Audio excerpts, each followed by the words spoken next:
பிரமிளா 1970களின் தென்னிந்திய திரை உலகின் முன்னணி நாயகி. மலையாளம், தெலுகு, கன்னடம் என பல முன்னணி ஹீரோயின்கள் தமிழ் திரை உலகில் கோலோச்சிய வேளையில் தமிழ் மண்ணில் பிறந்து தமிழ் திரை உலகில் 14 வயதில் கால் பதித்து வாழையடி வாழை, அரங்கேற்றம், தங்க பதக்கம் என காலத்தால் அழியாத எண்ணற்ற திரைப்படங்களில் தனது தேர்ந்த நடிப்பால் முத்திரை பதித்த பெருமைக்குரியவர். மற்ற மொழி திரைப்படங்களிலும் தோன்றி ரசிகர்களால் நன்கு வரவேற்கப்பட்டவர். கலைத்துறை சாதனையாக எண்ணற்ற விருதுகளையும் வென்றவர். நடிகர் திலகம், சிவாஜி கணேசன், முத்துராமன், ஜெய்சங்கர், ஏவிஎம் ராஜன், கமல்ஹாசன், ரஜினிகாந்த் என அடுக்கிக் கொண்டே போகும் அளவுக்கு முன்னணி கலைஞர்களோடு இணைந்து ஹீரோயினாக வலம் வந்தவர். ஒரே வருடத்தில் 18 திரைப்படங்களில் தோன்றி தமிழ் திரை உலகிற்கு பெருமை சேர்த்தவர். அமெரிக்க மண்ணின் மருமகளாக மட்டுமின்றி டாலர் எனும் அமெரிக்க பண பாதுகாப்புத்துறை அதிகாரியாக தன்னை வளர்த்து கொண்டு துப்பாக்கிச் சுடுதல், எதிராளியை வீழ்த்துதல் போன்ற வீர தீர செயல்களை புரிந்து அமெரிக்க பாதுகாப்பு துறையால் பாராட்ட பெற்றவர்.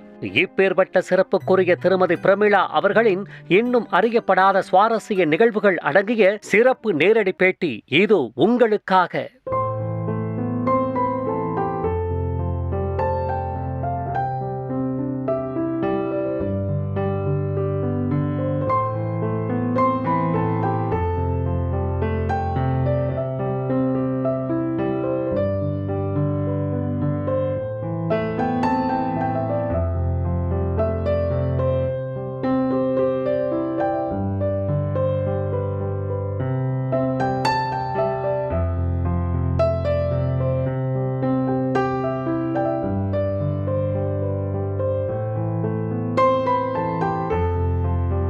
உலகெங்கும் வாழும் நியூஸ் மிக்ஸ் டிவி நேயர்கள் அனைவருக்கும் நெஞ்சார்ந்த வரவேற்புகளும் வணக்கங்களும்.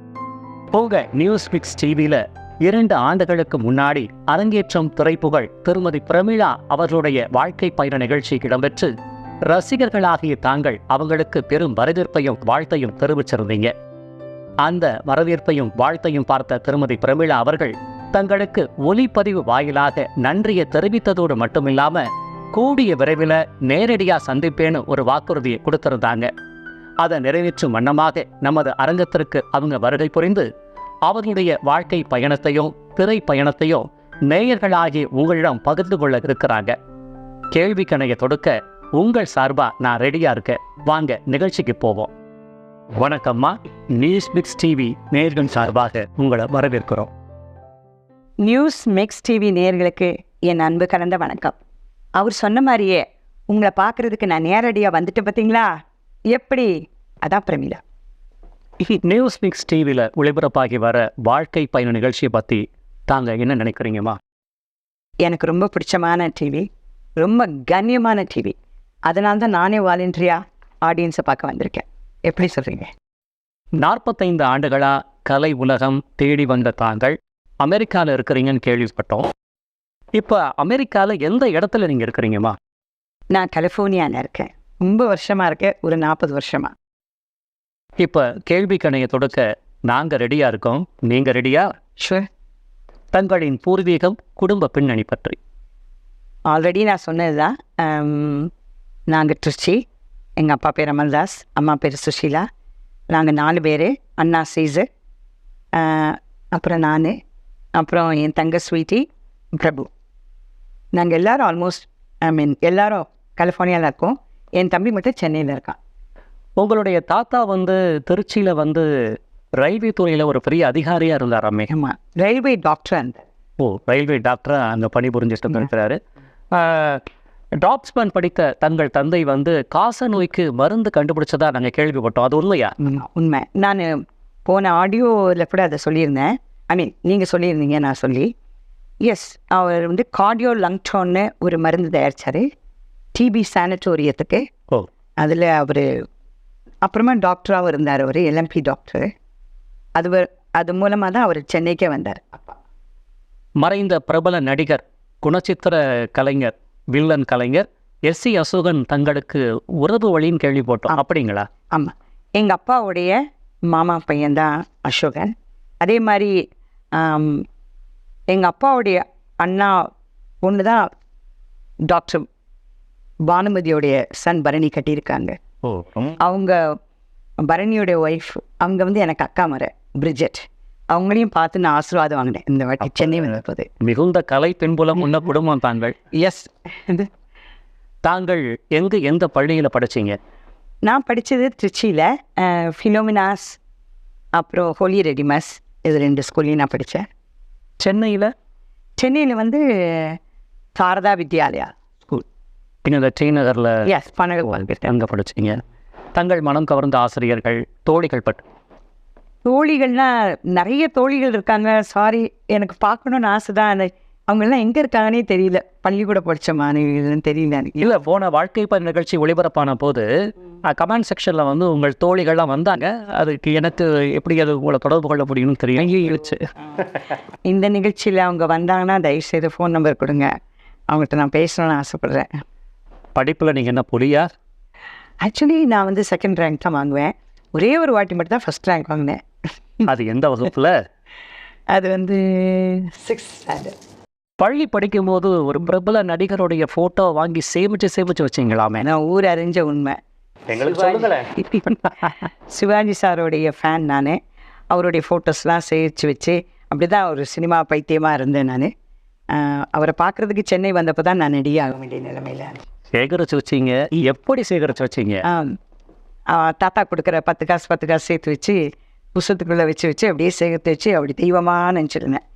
அவருடைய அதிபக்தி ஃபேன் நான். கல்வியும் கண்டிப்பும் மிகுந்த குடும்பத்தில் பிறந்த உங்களுக்கு எப்படி இந்த சினிமா மேலே அப்படி ஒரு ஆர்வம் ஏற்பட்டுச்சு? ஆக்சுவலி எனக்கு ஆர்வம்லாம் ஒன்றும் இல்லை. எனக்கு சினிமா சிவாஜி சார் பிடிக்கும், சவுகார் பிடிக்கும், கேஆர் விஜயா பிடிக்கும், முத்துராமன் சார் பிடிக்கும், இந்த மாதிரி சரோஜா தேவி அம்மா பிடிக்கும், இந்த மாதிரி நாகேஷ் பிடிக்கும், நிறைய பேர் எனக்கு பிடிக்கும். ஆனால் சினிமாலெலாம் ஆர்வம் கிடையாது. அது குடும்பத்துடைய சூழ்நிலையில் சினிமாவில் வர வேண்டிய நிலைமை ஆச்சு. குடும்பத்தை காப்பாற்றணும் அப்படிங்கிற ஒரு நிலைமையில் இருக்கும்போது சினிமா சான்ஸ் வந்தது. அதுவும் அப்பா வந்து ஹீரோயினாக நடித்தா தான் நடிக்க விடுவேன் அப்படின்னு சொன்னாங்க. அந்த டைமில் எனக்கு ஹீரோயினாக சான்ஸ் வந்தது கோபாலன் சார் படத்தில். அந்த படத்தில் நடிக்கும்போது பாலச்சந்தர் சார் படம் வந்தது. சினிமா படப்பிடிப்புக்கான உங்கள் குடும்பத்தோட திருச்சியிலேருந்து சென்னை வந்தீங்களாமே, அந்த நிகழ்வு பற்றி கொஞ்சம் சொல்லுங்களேன். ஆக்சுவலி சிவாஜி சாரை பார்க்கணுன்னு எனக்கு ரொம்ப ஆசை. அப்போ எங்கள் அப்பா கிட்டே கேட்டேன். அப்பா மெட்ராஸ் போகிறதா இருந்தார். அப்போ நான் சொன்னேன், அப்பா நானும் வரேன் பாப்பா, என்னை கூட்டிகிட்டு போய் சிவாஜி சார் ஷூட்டிங்கை காட்டுங்க அப்படின்னேன். அப்பா சொன்னார், ஓகே உனக்கு தான் இப்போ லீவ் விட்டுருக்குல, வா கூட்டிகிட்டு போய் காட்டுறேன்னாரு. அன்ஃபார்ச்சுனேட்லி அப்பா நாங்கள் போய் போன டைமில் அவர் வந்து சபரிமலை போயிருந்தார், பார்க்க முடியாமல் போய். வேறு யாரையான பார்த்தீங்க? டாக்ஸியில் போகும்போது நாங்கள் துரத்திக்கிட்டே போய் பார்த்தது சவுக்காரம்மாவை. ஆனால் அவங்க உள்ளே கூப்பிட்டு வாமா வந்து சாப்பிடவான்னு கூப்பிட்டாங்க. அந்த கேட்டில் வந்து எங்களை அலோவே பண்ணலை. அப்போ அவங்க வெளியே நின்றுட்டு யார் அது, வாங்க அப்படின்னு கூப்பிட்டு வாங்க குழந்தைகளா, வாங்க சாப்பிட வரீங்களா, எல்லாம் வெஜிடேரியன் தான், வந்து சாப்பிட வாங்கன்னு சொல்லி ஆடியன்ஸ்க்கு ரொம்ப மதிப்பு கொடுத்தாங்க. அப்புறம் சச்சக்காவை பார்த்தேன், அவங்களையும் பின்னாடி துரத்துட்டே போய் பார்த்தோம். அந்த மாதிரி 2-3 ஷூட்டிங் பார்த்தோம். ராஜஸ்ரீ அம்மா பார்த்தோம், அவங்க வாங்கினி ஸ்டுடியோக்கு வெளியே ஒரு ஷூட்டிங்கில் இருந்தாங்க. அப்புறம் NTR, தேவிகா அம்மா, இந்த மாதிரி ஷூட்டிங் அப்படி பார்த்துட்டு இருந்தோம். இந்த சினிமா ஒரு எல்லாருக்கும் இருக்கிற ஒருமா வந்தான்னு வைங்க, வேற ஒன்றும் இல்லை. சினிமாவுக்கு தாங்கள் வந்தது குடும்ப சூழலா இல்லை உங்களுடைய தனிப்பட்ட விருப்பமா? ஐயோ இல்லைங்க, குடும்ப சூழ்நிலை தான். அதை பற்றி நாங்கள் தெரிஞ்சுக்கலாமா? அது ஒரு சின்ன கதை. பட் ஆக்சுவலி எங்கள் அப்பா வந்து பிஸ்னஸை சேர்ந்து ஒரு பார்ட்னரோட சேர்ந்து அப்பாவுக்கு வந்து ரொம்ப லாஸ் ஆயிடுச்சு. பார்ட்னரோட சேர்ந்து அந்த டைமில் வந்து அதுக்கு மேலே அப்பாவால் ஒன்றும் பண்ண முடியல. சென்னைக்கு வந்திருந்தோம். அப்போது எங்கள் அப்பாவுக்கு வந்து திருச்சிக்கு போகிறதுக்கும் ரொம்ப கஷ்டமாக இருந்தது, ரொம்ப ஷேமாக இருந்தது. அதனால் அப்பா என்ன பண்ணாங்க, வேறு வழியே இல்லைங்கிறப்போ இதுக்கு மேலே ஒன்றுமே பண்ண முடியாத நிலையில் எங்கள் அப்பா வந்து மெடிக்கல் லைனில் இருந்ததுனால அப்பா வந்து கடையில் போய் சைனைடுன்னு ஒரு மருந்து இருக்குது, அதை வாங்கிட்டு வந்து ஆக்சுவலி எல்லோரும் சாப்பிட்டுட்டு செத்து போயிடலான்னு நினச்சோம். அப்பா நினச்சாங்க. அப்போ எல்லோரும் சாகணும்னு முடிவு பண்ணி அன்றைக்கி நைட்டு ஒரு 2 சாப்பாடு வாங்கி எல்லாத்தையும் கலந்து அரங்கேற்ற மாதிரி வச்சுக்கோங்க, அரளிக்காய் அரைச்சி மோரில் கலந்து கொடுத்த மாதிரி எங்கள் அப்பா வந்து இதெல்லாம் முன்னாடி நான் சொல்கிறது அரங்கேற்ற டைமில் இல்லை, ஐ மீன் லாங் டைம் அகோ. அப்படி சாப்பிட்டு நேரத்தில் கதவு தட்டினாங்க யாரோ. அப்போது ஒருத்தர் வந்தார், வந்து சொன்னார், இந்த மாதிரி உங்கள் பொண்ணு ஃபோட்டோ கொடுத்துருக்காங்க என்னுடைய மகா கிட்ட, வந்து MG சக்கரபாணி ஒரு படத்தில் ஹீரோயினாக போட்டு தேடிட்டு இருந்தாங்க. எம்ஜிஆருடைய அண்ணன். அவங்க அப்போ உங்கள் பொண்ணை நடிக்க விடுறீங்களா?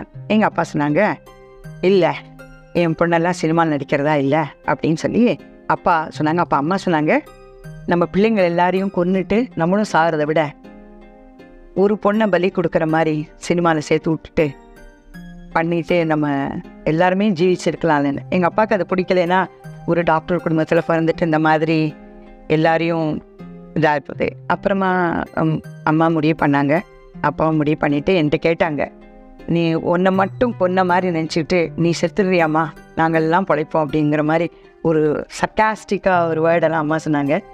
நான் அப்போவே ஒரு தியாகி மாதிரி நான் சொன்னேன், சரிம்மா நான் செத்து போய்ட்றேன், எல்லோரும் நீங்கள்லாம் பிழைச்சிக்கோ, நான் மட்டும் செத்து போய்ட்றேம்மான்னு சொன்னேன். எங்கள் அம்மா கட்டி பிடிச்சி அழுதாங்க, எங்கள் அப்பா அழுதாங்க. அண்ட் ஆக்சுவலி அவங்க சொன்னதுக்குள்ள அர்த்தம் வந்து இதுதான், அஞ்சு சக்கரபாணி படத்தில் என்னை நடிக்க வைக்கணுங்கிறது தான் அது சர்க்காஸ்டிக்காக சொன்னாங்கன்னு. அதுக்கப்புறம் அவங்க படத்தில் என்னை ஹீரோயினாக புக் பண்ணாங்க. அதாவது அரங்கேற்றம் திரைப்படத்திற்கு முன்னாடியே உங்கள் வாழ்க்கையே ஒரு அரங்கேற்றமாக இருக்கு இல்லைங்களா? அந்த படம் பேர் என்னம்மா? மீனவர் மகன். கதாநாயகன் யார்? கதாநாயகன் வந்து எம்ஜிஆர் சக்கரபாணி சாருடைய சொந்த பையன் எம்ஜிஆர் சுகுமார். அந்த படம் வெளியாச்சுங்களா? இல்லைங்க, வெளியால. ஆக்சுவலி அந்த படத்துடைய ஃபோட்டோஸ் வந்து மூவி லேண்டுன்னு ஒரு பத்திரிகையில் வந்தது. அதை பார்த்துட்டு வந்து மலையாளத்தில் வந்து 3 படம் புக் பண்ணாங்க. சரி. கொட்டாரகர சார் படம், அசோசியேட் வாசு, சேது மாதவன் சார் படம், 3 படமும் புக் பண்ணாங்க. ஆக்சுவலி ஷூட்டிங் ஒரு நாள் தான் நான் ஆக்ட் பண்ணேன் கற்பகத்தில். அப்போ நான் ஓடிட்டு இருந்த உடனே கற்பகத்தில் எப்படியே பொண்ணு KS கோபாலகிருஷ்ணன் சார் பார்த்தார், டேரக்டர் KS கோபாலகிருஷ்ணன் சார். பார்த்துட்டு என்னது உள்ளமாக குண்டா ஒன்று உருண்டுக்கிட்டே இருக்கேன் இந்த பக்கம் அந்த பக்கம் அப்படின்னு எனக்கு அப்படி தான் பேர் கூப்பிட்டு அந்த குட்டியை கூப்பிடுங்க அப்படின்னாரு. அப்போது என்னை கூப்பிட்டு சொன்னார், என்னம்மா இந்த படத்தில் நடிக்கிறியான்னு, சினிமாவில் நடிக்கிறியான்னு, என் படத்தில் நடிக்கிறியான்னு. எனக்கு ஒன்றுமே தெரியல, ஏன்னா I'm just small, very 14 years, சின்ன பிள்ளை நான் அப்படியே ஒன்றுமே சொல்லாமடி பயந்து நின்றுருந்தேன். அப்புறம் அவர் கூப்பிட்டாரு, சரிம்மா ஒரு புடவை கட்டிட்டு வா அப்படின்னு. அவங்க காஸ்டியூமர் மோகன் இருந்தார், அவளுக்கு ஒரு புடவை கட்டி கூட்டிகிட்டு வா, திரும்ப இருக்குது அது. அவர் என்ன மனசில் நினச்சிருக்காரு நமக்கு தெரியாது இல்லையா. நான் புடவை கட்டினா நான் சொன்னேன், ஐயோ புடவை கட்டினா கூட நான் திருண்டா தானே இருக்கேன். அப்புறம் சொன்னேன், ஏதாவது ஹைல்ஸை கொண்டாங்கன்னு சொல்லிட்டு ஹைல்ஸ்லாம் போட்டு வந்தேன். என்னம்மா LICயை மாட்டிகிட்டு வந்து நிற்கிறேன், எனக்கு அந்த LICலாம் வேண்டாம், ஒன்றை மாதிரி தான் வேணும் அப்படின்னு சொன்னார். சொல்லிவிட்டு அடுத்த நாள் கார் அனுப்பிச்சி அப்பா கிட்ட பேசினார். ஹீரோயினாக நான் போட போகிறேன், முத்துராமன் சாருக்கு பேரா அப்படின்னு சொல்லி ஹீரோயினாக போடுற சார். என்ன சார் சொல்கிறீங்கன்னு எங்கள் அப்பா அப்படியே யோசனை பண்ணிட்டு இருந்தாங்க. ஹீரோயின் சார், அருமையான ரோல், வாழைடி வாழை இந்த படத்து பேர், உங்கள் பொண்ணை ஹீரோயினாக நான் தமிழில் அறிமுகப்படுத்த போகிறேன் அப்படின்னாங்க. ஆக்சுவலி MG சக்கரபாணி சார் படம் வெளியே வரல, ஸோ இதுதான் என்னுடைய ஃபஸ்ட்டு படம்னு. ஆக்சுவலி அந்த படம் ரிலீஸ் ஆகலை, மீனவன் மகன். ஸோ அப்பா இந்த வாழைடி வாழையை ஒத்துக்கிட்டாரு. அந்த படத்தில் நான் ஒரு வாரம் ஷூட்டிங் பண்ணுறதுக்குள்ளே யாரோ பாலச்சந்தர் சார்கிட்ட சொல்லிட்டு அவர் வந்து இந்த ரோல் அந்த ரீலை கேட்டு அமைச்சிருக்காரு போதற்கு. அதை பார்த்துட்டு என்னை ஆஃபீஸ் கூப்பிட்டு அரங்கேற்றம் பட கதையை சொன்னார். எங்கள் அப்பாவுக்கு அந்த கதை பிடிச்சிருச்சு, உடனே சைன் பண்ணிட்டோம் அரங்கேற்றத்துக்கு. முதலில் உங்கள் அப்பா வந்து அதுக்கு எதிர்ப்பு தெரிவிச்சதா? ஆமாம், ஃபஸ்ட்டு அப்பா வந்து இது வந்து இந்த மாதிரி ஒரு ரோலுங்கிறத ஒரு பொதுவாக சொன்னோடனே எங்கள் அப்பா எந்திரிச்சிட்டாங்க. இல்லை இந்த மாதிரி ரோல்லாம் வேண்டாம் அப்படின்னாங்க. பாலச்சந்திரன் சார் சொன்னார், இல்லைங்க ஃபுல் கதையை கேளுங்க, இது ரொம்ப பாவப்பட்ட ஒரு சாக்ரிஃபைஸ் ரோலு, இந்த படம் ஆக்ட் பண்ணால் அவங்க பொண்ணுக்கு லைஃப் லாங் ஒரு நேம் இருக்கும் அப்படின்னு பாலச்சந்திரன் சார் சொன்னது உண்மைதான். எனக்கு இது வரைக்கும் அந்த மாதிரி ஒரு படம் அமையல இல்லையா. அதுக்கப்புறம் அப்பா ஒத்துக்கிட்டாங்க, கதை ஃபுல்லாக கேட்டோடனே அப்பா ஒத்துக்கிட்டாங்க. அந்த என்ன வரைக்கும் அரங்கேற்றம் லலிதா அப்படின்ற ஒரு கேரக்டர் வந்து எல்லார் மனசுலையும் நிலை பெற்று போயிருக்கு உங்கள் நடிப்பின் மூலமாக. அதெல்லாம் பாலச்சந்தர் சார் தாங்க, நம்மக்கிட்ட ஒன்றுமே இல்லை. எனக்கெல்லாம் என்னங்க சரியாக நடிக்கிறதுக்கு. வாழையடி வாழை உங்கள் முதல் படம் இல்லைங்களா? ஆமாம். அந்த படத்தில் வந்து பார்த்துட்டிங்கன்னா மிகப்பெரிய ஜாம்பவான்கள், ஒரு பக்கம் சொல்லவே வேண்டாம் SC ரங்காராவ், இன்னொரு பக்கம் நவரச திலகம் முத்துராமன், இன்னொரு பக்கம் உங்கள் அப்பாவை VS ராகவன். இப்பேற்பட்ட ஜாம்பவான் மத்தியில் ஒரு 14 வயசு சிறுமி நீங்கள் எப்படிமா அப்படி நடிக்க முடியுது? தெரியல. ஆக்சுவலி எனக்கு கொஞ்சம் மெமரி பவர் ஜாஸ்தி அந்த டைமில். என்ன நம்ம ஸ்கூல் பிள்ளைங்கள்ல அந்த மாதிரி டைமில் எல்லோரும் அப்படி இருந்தது. பட் ஆனால் எனக்கு நிஜமாக எனக்கு நடிக்க தெரியாது, டான்ஸ் ஆட தெரியாது, ஒன்றும் தெரியாதுங்க எனக்கு. ஐ எம் டோட்டலி படிச்சுட்டு அப்படியே ஸ்கூல்லேருந்து வந்தவ தானே நான். ஆனால் டைரக்டருடைய ரொம்ப கோவப்படுவார், ரொம்ப திட்டுவார். ஒரு டான்ஸில் கூட ஒரு சொல்லுவார், ஷோ என்னம்மா அது ஒரு தான ஞானமே கிடையாதம்மா அப்படின்னு ஒரு பாட்டு வருது. அதில் வந்து ஆடவா புதிய இசை பாடவா அப்படி அந்த பாட்டு வரும்போது அப்படியே அவர் அழகாக அப்படியே டான்ஸ் ஆடி பொம்பளை மாதிரி ஆடி காட்டுவார். காட்டி இந்த மாதிரி பண்ணுன்னுவார். இத்தனை வாடி சொன்னாலும் அந்த மாதிரி அந்த இடுப்பு ஆட்டிட்டு வர முடியல. என்னப்பா அது இப்படி வரமாட்டேங்கிற, என்ன உனக்கு எங்கேருந்து தான் அப்படி வந்திருக்கியோ அப்படின்னு திட்டுவார். உடனே எனக்கு அப்படியே கண்ணெல்லாம் குளமாக இப்படி கண்ணுலேருந்து தர தரையாக கண்ணீர் கொட்டும். ஏன்னா நான் இது வரைக்கும் அந்த மாதிரி திட்டு வாங்கினதே கிடையாது. எங்கள் அப்பா அடிப்பாங்க, அம்மா அடிப்பாங்க ஏதாவது தப்பு பண்ணிட்டா. மற்றபடி இந்த மாதிரிலாம் திட்டுனது வாங்கினதில்லை. அப்போ முத்துராமன் சார் வந்து சொல்லுவார், ஏம்மா இந்த காதில் வாங்கி அந்த காதில் விட்டுடு, பெரிய ஆளாகுமா, இதெல்லாம் உருப்படுத்தாத, இதெல்லாம் நல்லதுக்கு ஒரு குருநாதர் மாதிரி வச்சுக்கோ அப்படின்னு சொல்லிட்டு. அதனால அப்படியே அவர் ஆறுதல் கொடுத்துட்டே இருந்ததுனால நான் சரின்னு சொல்லி அப்படி. உங்கள் கூட நடித்த நவரச திலகம் முத்துராமன் பற்றி சொல்லுங்கம்மா. அவரை பற்றி சொல்கிறாங்க, என்னத்தை சொல்கிறது, அவர் தான் என்னை ஃபஸ்ட்டு ஹீரோ ஆக்சுவலி. அவர் கூட நிறைய படம் பண்ணேன், 10, 12 படமோ 15 படமோ பண்ணேன். Is a very very good man. நல்ல அட்வைஸ் கொடுப்பாரு, தேவையான அட்வைஸ் கொடுப்பாரு. அனாவசியமாக பேச மாட்டார், அப்படியே பேசினா கூட ரொம்ப அன்பாக தேவையான அட்வைஸ். டேக்ஸ் ஒழுங்காக கட்டணும்னு சொல்லுவார். ரொம்ப ரொம்ப அருமையான மனுஷன். என்னத்தை சொல்கிறது, அவரை பற்றி சொல்லிக்கிட்டே இருக்கலாம் ஹோல் டே, அந்த அளவுக்கு அருமையானவர். ஏதோ ஒரு க்ரஷ்ன்ற ஒரு வார்த்தை முத்துராமன் சாரை பற்றி சொன்ன ஒன்று வருது, அதை கொஞ்சம் சொல்லுங்களேன். க்ரஷ் இருந்தது, அவர் ஒருத்தர்கிட்ட க்ரஷ் இருந்தது உண்மைதான். அதாவது ஆனால் அது அவருக்கே தெரியும். என்கிட்ட நான், ஜெயபிரபா, அப்புறம் ஜெயசுதா, நாங்களாம் பேசிகிட்டு இருக்கும்போது அவரை பற்றி அப்படியே பேசிகிட்டே இருப்பேன். முத்துராமன் சார் பண்ணேன், முத்துராமன் சார் இந்த சீன் பண்ணேன், முத்துராமன் சொன்னேன்.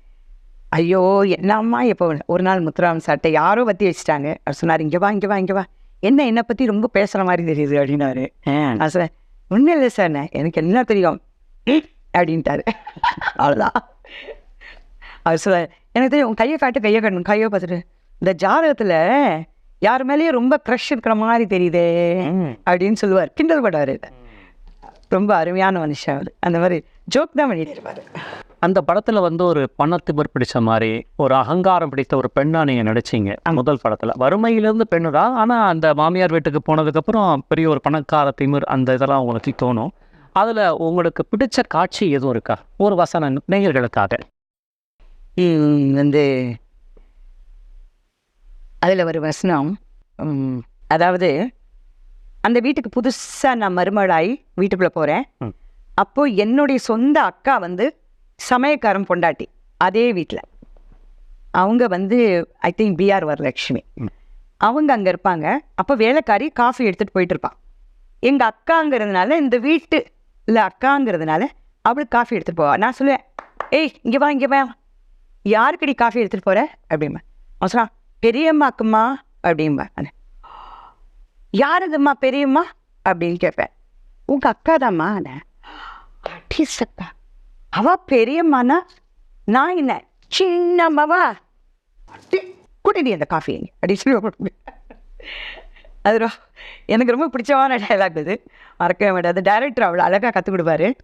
அது அந்த மாதிரி ஒரு மாதிரி சீன்ஸ்லாம் பண்ணும்போது ரொம்ப அனுபவித்து நான் ஆக்ட் பண்ணுவேன். யாருமே நடிக்க துணியாத ஒரு கதாபாத்திரம் அரங்கேற்றம் லலிதா இன்ன வரைக்கும் பேசப்படுது, காலத்தால் அழியாத ஒரு திரைப்படமாக பார்க்கப்படுது. அந்த படத்தில் நீங்கள் நடித்த காட்சிகள்லாம் ரொம்ப பிரமிக்கத்தக்க வகையில் இருந்தது. நீங்கள் அந்த சிரிக்கும் ஸ்டைலாக இருக்கட்டும், வசனங்களாக இருக்கட்டும், எல்லாத்துலேயும் ரொம்ப அற்புதமாக நடிச்சிருப்பீங்க. அந்த படத்தை பற்றி உங்களுடைய நினைவலைகள் என்னென்னமா? ஒவ்வொரு சீனும் அந்த படத்தில் வந்து மறக்க முடியாத சீன் தான். நிறைய பேர் சொல்லுவாங்க, கே பாலச்சந்தர் சார் கோவப்படுவார், ரொம்ப ஸ்ட்ரிக்டாக இருப்பாருன்னு.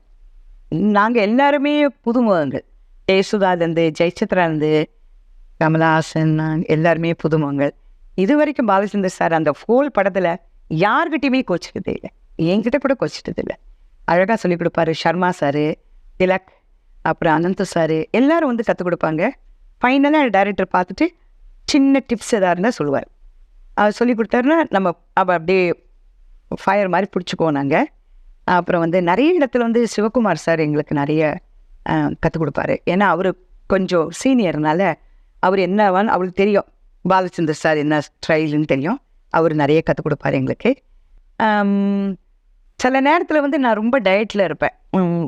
கொஞ்சம் குண்டாக இருந்ததுனால, ஏன்னா அந்த படத்தில் வந்து நான் காட்டன் சாரீஸ்லாம் கட்ட வேண்டியதுனால குண்டாக தெரியுவேன்னு நான் ரொம்ப டயட்டில் இருப்பேன். இந்த ஒரு சீனில் வந்து ரொம்ப லாங் டைலாக்லாம் இருக்கும். அம்மா வந்து அரளிக்காய் அரைச்சி கொடுக்கறதுக்கு, அது வந்து ரொம்ப என்னம்மா அது அரளிக்காய் அரைச்சி கொடுக்கறதுக்கு கை இருக்குது, அந்த சாப்பாடு போட தான் கை இருக்குது, அப்படி என்னமோ வேர்ட்ஸ் எல்லாம் வரும். அப்போ நான் ரொம்ப தோண்டு போயிடுவேன். ஏன்னா அதுக்கு மூச்சு தம் இருக்காது எனக்கு. அப்போ கூட டைரக்டர் சார் சொல்லுவார், தம்பி அங்கே போய் ஓவல்டீன் எடுத்துட்டு வா என் ஃப்ளாஸ்க்லேருந்துன்னு சொல்லி ஓவல்டீன் கொடுக்க சொல்லுவார். கொடுத்துட்டு ரொம்ப டயர்டானா பிரேக்குக்கு அப்புறம் பண்ணிக்கலாமா, இப்போ வேண்டாமா அப்படின்னு சொல்லிடுவார். அப்போ கோச்சிக்கவே மாட்டார். கடைசி வரைக்கும் கோச்சிக்கிட்டதே இல்லை. ரொம்ப பிரமாதமாக கற்றுக் கொடுத்து ஒரு ஒரு டைமுக்கு மேலே எனக்கு அவருடைய பாணி அப்படியே நான் பிடிச்சிக்கிட்டேன், எப்படி அவருடைய ஸ்டைலுன்னு. அப்புறம் ஒரு வாட்டி சொல்லி கொடுத்தாலே இதுதான் அவருக்கு வேணும் அப்படி சொல்லி நான் பண்ணிவிடுவேன். அந்த மாதிரி அதான் வெறும் 4 நாட்கள் மட்டும்தான் சொல்லி கொடுத்ததா, அதுக்கப்புறம் நீங்களே நடிக்க ஆரம்பிச்சதா?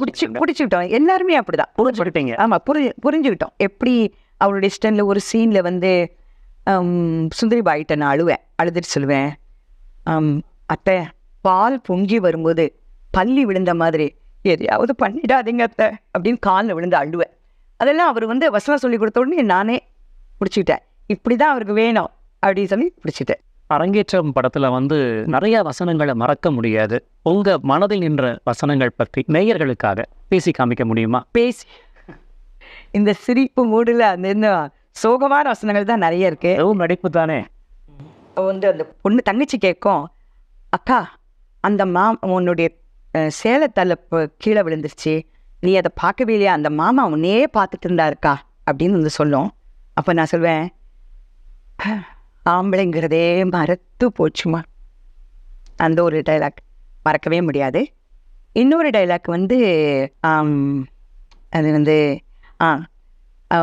மேனேஜர் என்னை வீட்டுக்கு கூப்பிட்டுருப்பாரு. கூப்பிட்டு சொல்லுவார், இந்த மாதிரி உன் தம்பிக்காக நீ 300 ரூபா கேட்டியம்மா, அது வச்சுருக்கேன்னு சொல்லுவார். அப்போ எனக்கு ஒரு வார்த்தை இருந்து, ஆம்பளைங்களில் நல்லவங்களே இல்லையா அப்படின்னு அழுவேன். அந்த வார்த்தையில் வந்து நான் யூஸ்வலாக எல்லாரும் செய்கிற மாதிரி நான் அழுதுட்டு செஞ்சேன். அப்போ டைரக்டர் சொன்னார், இவ்வளோதாம்மா, சின்ன ஷார்ட், உன் ஃபேஸு இல்லை உன் லிப்பு உன் கண்ணு மட்டும்தான் இருக்குது, ஹோல் ஃப்ரேம்.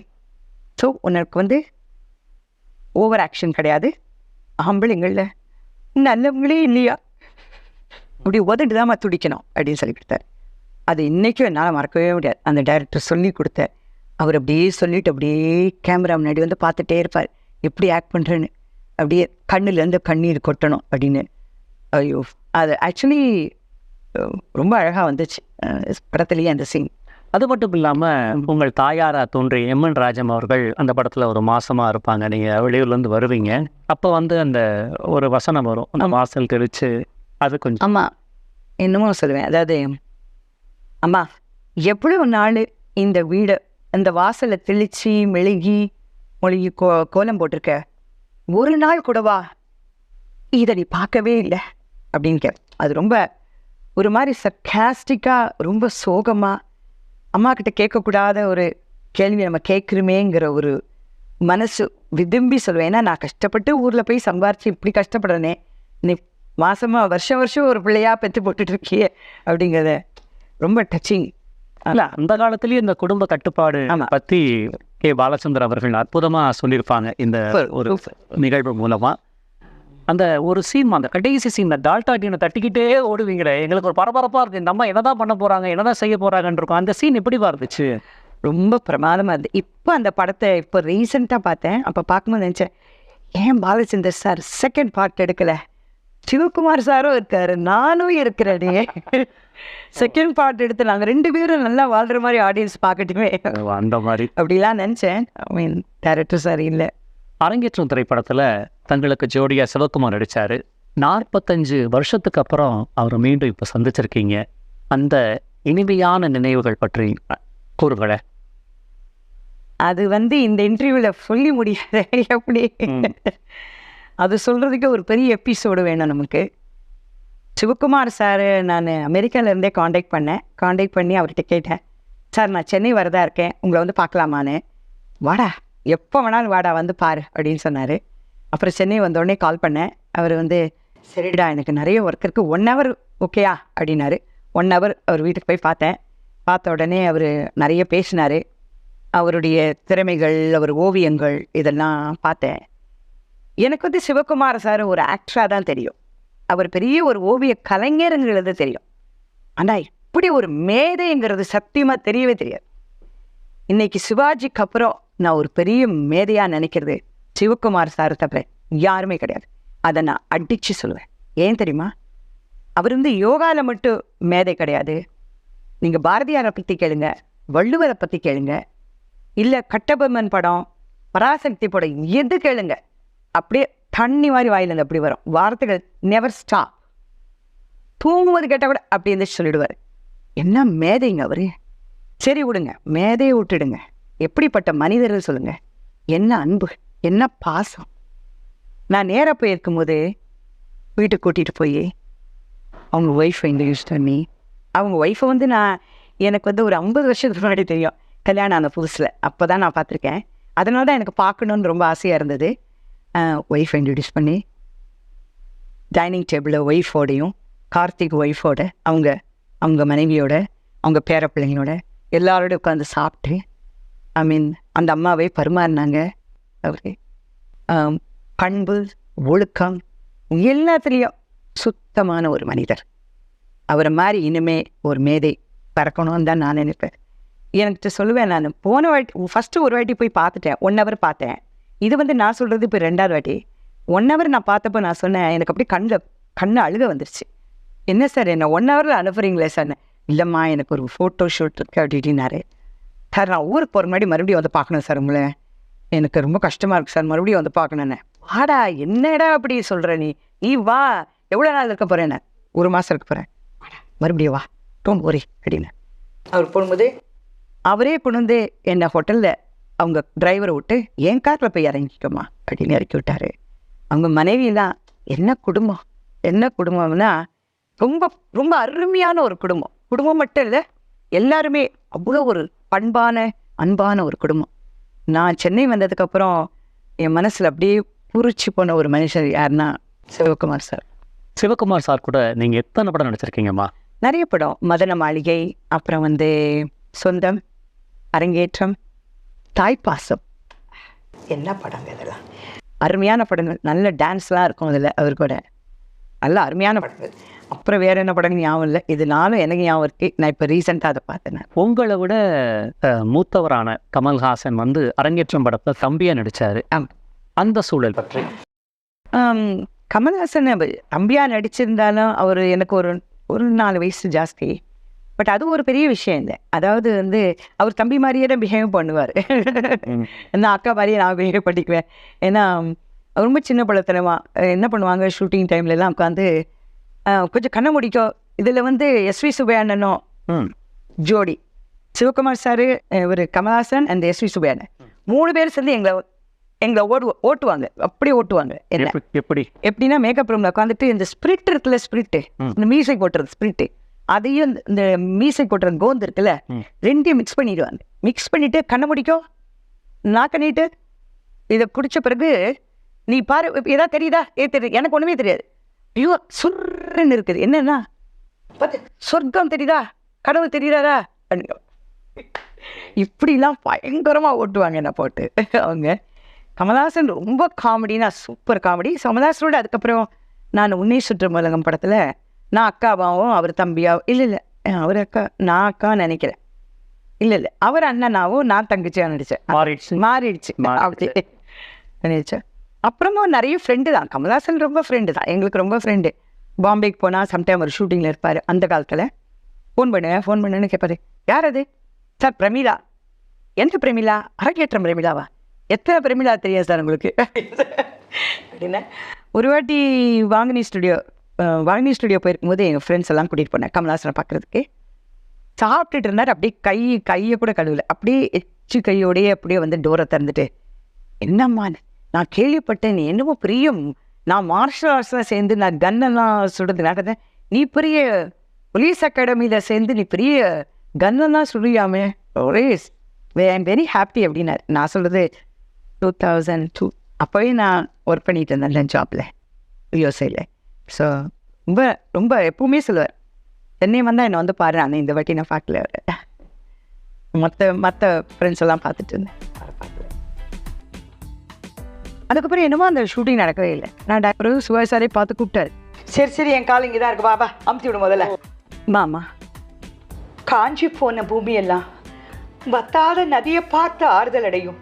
அவர் வந்தோடனே சொல்லுவார், என்னம்மா ஜடை போட்டு விடணுமா, வா போட்டு விடுறேன்னு சொல்லி தீப்பை வச்சு நடுவில் வகுடு எடுத்து ரெட்டை ஜடையெல்லாம் போட்டு விடுவார்.